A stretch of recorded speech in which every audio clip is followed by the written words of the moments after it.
और गर्मी का जो तोड़ है वो गन्ने का शरबत है।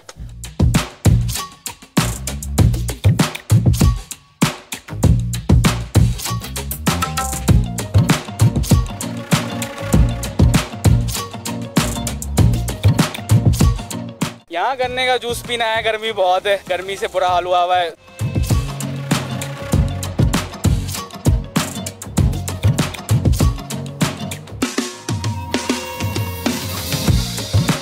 बहुत है, यूनिवर्सिटी से हम अभी आए हैं, अभी हम उतरे ही, आते के साथ ही बहुत गर्मी है, बहुत ज़्यादा टेम्परेचर हो रहा है।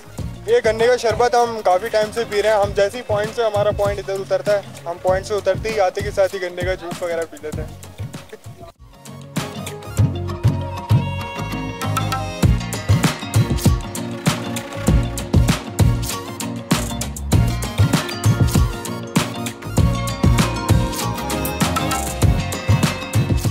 यार गर्मी जिस तरह की अभी शिद्दत चल रही है ना, तो इसके लिए बेस्ट जो है वो गन्ने का रस है। जो सारी प्रोटीन वगैरह जो धूप की वजह से हमारी जाती है, वो कमी को पूरी करता है।